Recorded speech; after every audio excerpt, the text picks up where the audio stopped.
Okay, so let's go ahead and get started. It won't be long. I'm just going to talk just for a few minutes. So I've graded everything from week one, so you're doing really, really well in the class thus far.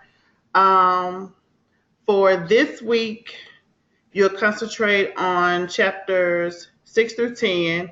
And like I said, this is pretty much, you're familiar with the book already. Some of the notes are kind of similar in some ways, some kind of different. Some have a little bit of addition. So I've opened the notes in DocShare so that you'll be able to see um, the notes for the week. I'm going to upload a couple of videos. I uploaded a couple of them for last week.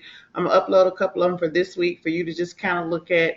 When you're looking at the videos, I don't require you to um, take notes from it or anything like that. It's just kind of like additional information so that when you're reading and stuff, sometimes videos help students because they help them to learn the material a little bit better.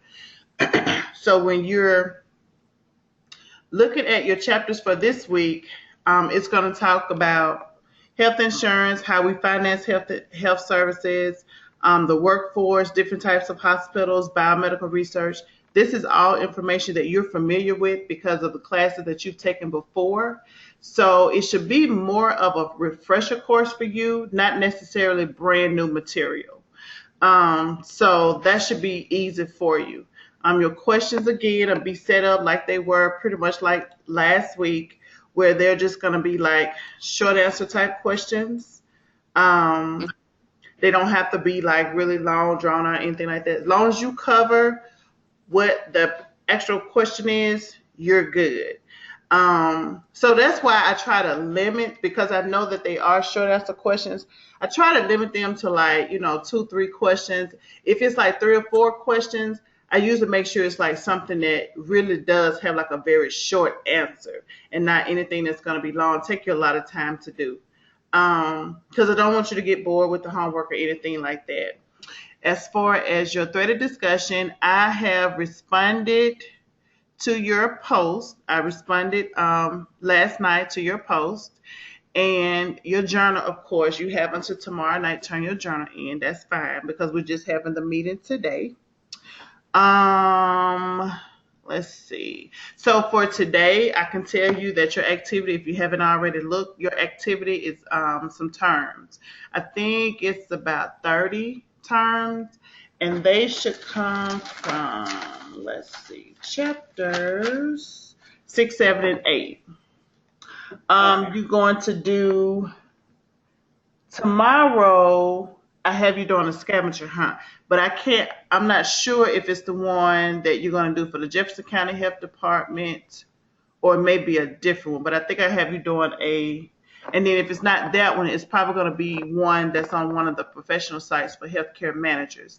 I can't remember exactly which scavenger hunt it is, but I have you set up to do a scavenger hunt tomorrow unless I change the assignment and decide for you to do something else. You'll have a brand new threaded discussion to do that you'll discuss both Wednesday and Thursday. You got another quiz coming up on Thursday. And then basically for homework that evening, on Thursday evening, it's just really reviewing through your notes, your chapters, activities that you've done up until this point, because that's prepping you for your midterm. And on Monday, I can tell you your daily activity for Monday will actually be your midterm exam. That'll be your daily activity let me look ahead for Monday. Yes, it'll be that. And of course, we'll have another go-to meeting on that day, and you'll have your initial post of your threaded discussion. So that's what you can kind of expect. Now, I was going to make mention, let me see, because I wanted to, I don't know if I've mentioned this or not, I may have, but I know for the final project, usually around week 2, students will be like, oh, Miss G, we're going to have to write a paper. I can tell you right now, you're not going to have to write a paper. I can tell you that now for sure. You're not going to have to write a paper for no final project. The reason being is because I'm going to give you some scenarios and some tasks, some management tasks that have to be done. You won't know what those tasks are until the day you actually open the assignment. The reason I do that is because I don't prep the student prior by telling them what to expect, because I want you to be caught off guard. I want you to think about what you will do at the last minute. So, like, say for instance, I can give you an example. Say for an example, I present to you an employee. I tell you what their violations have been, okay? And I tell you if this is like if they're on their first warning, their second one, or whatever the case may be. So you're gonna pretend like I'm the HR department. And so I'm having to hand this down to you because you're the manager at that facility. I'm the HR department. Think of me as being an HR department off-site. So I'm in corporate. Just think of me as being in corporate. So we have this issue. We got to get it resolved. And let's just say, for instance, it might be tardiness, absenteeism, or something like that. And if I tell you there's a recommendation for termination, as the manager of the facility, you got to figure out how you're going to do that. Or if you decide, well, no, I don't want to do immediate termination. I want to do an action plan. Okay, so I'm going to be like, okay, well, present me your action plan. Your action plan will be something in reference to trying to retain that employee. So let's say, for instance, so if that's going to be the case, then you got to type up me a little action plan. You got to tell me what your action plan is. You got to give me, and this is just an example. Then you'll have to, if it's going to be an action plan, I may say, okay, give me a 60-day action plan. That means over a course of 2 months, you've got to already type up for me what your plan is going to be in order to help retain that employee. And then after that action plan doesn't work, okay, well, then I have to term the person.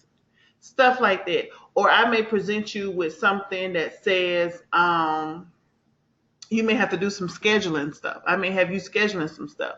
Or I may tell you to type up a letter that you need to send to patients of doctor, and I'll just make up a doctor's name. And let's just say, for an example, his hours are changing at the facility. And you need to send a letter out to all of his patients. And let's just say his hours and his days. Let's say for now, he's probably Monday through Thursday. And let's just say, for example, he's decided he's going to do Monday, Tuesday, Wednesday, certain time of the day, and he may do a half a day every other Friday or something. Whatever I present to you and I say, I need you to type up a letter that goes to all of his patients, you have to know how to do that, because you've got to know how to type up business letters. And you've got to be professional in it, because it's coming from your desk and you're representing that. So it's those kind of things that you will probably that you will be doing. But like I said, I don't tell the students ahead of time. I want it to be a surprise to you. You can ask me questions. I mean, you're more than welcome to ask me questions about it and stuff like that. But I do that because that's how your day is as a manager. You're never going to know what you're actually going to be doing that day. Now, you can plan what you're going to be doing, like say, oh, well, plan your calendar out. I encourage you to do that. I encourage you to create to-do lists or a task or something like that. And then as you do those things, you scratch them off. But as a manager working in healthcare is very unpredictable. Even if you are working at a facility that only take appointments, still, it's not one of those things where you can't be guaranteed all your patients going to show up. So then if you got 2 or 3 patients that may call off, then how proactive are you going to be to tell your front staff, hey, the minute we have a cancellation, start calling those that's on a waiting list and see if they want to move their appointment up. You have to know what it takes. You have to know what to do as a manager and what it takes to keep the facility flowing.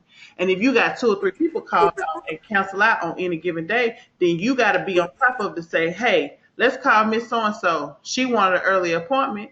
Because money, at the end of the day, money is everything. So if you know that you can get 2 or 3 people in on a day to fill in a spot, then that's how you know you can keep revenue generated in the facility. So I don't ever want you to walk away and feel like, oh, I'm gonna have a lax job. I'm gonna be a manager and I'm gonna have a very relaxed. No, no, you're not. No, you're not. You can be working at a small facility and still have issues. You can. So that's kind of what your project is going to be about. I go ahead and try to ease the mind of the students early on because I will tell you for a fact it is not a paper. It's not. This Okay. is not one of those classes where you write a whole lot of papers up here. Not for me, you don't. Uh-uh. As a matter of fact, I don't even know if, let me look. I don't even think I got you doing papers and stuff like that. I'm almost for sure. I don't. Nope. I'm gonna have you do some stuff on. I'm gonna have you do some training modules. I'm gonna have you do some stuff pertaining to long-term care. I'm gonna have you do a module or some activities on customer service. Ms. G, why you got me doing that? Because I'm telling you, customer service is everything. You can be the sweetest person ever as a manager, but your faculty can be horrible. And when they look bad, you look bad too. Because them your folk, them the folks you hired. So you have to understand and know customer service so you can take it to your employees. No, no, no, no. We're not going. And ain't nothing wrong. Like if you say, well, I wonder if I can do a customer service policy. Absolutely, you can. If you go into a facility and they don't already have that in place, and you're coming in as the new manager, when you're looking through the policy and procedure, man, you may want to implement a new policy. And you definitely want to look at some policies and see which ones you need to revise. Because some of these policies and procedures, some of these facilities and stuff ain't been updated in about 7 to 10 years. It's time for a new policy. Because what happens, your employees become relaxed and settled and contemplated. So then when you're trying to make changes, you're gonna have an issue on your hand. Because the first thing they're gonna say, well, we used to be able, well, you can't do that anymore. Because if it's not customer oriented and if it's driving the customer away and not drawing the customer to the facility, you got to change that process. You got to come up with something else. Does it make sense? Mhm. Okay. So that's pretty much it. That's all I have for today's meeting. I don't have anything else now unless you got a specific question. No. Okay. All righty then. Well, you have a wonderful day. Hey, you too. Okay, thank you. You're welcome. Okay, bye bye. Bye bye.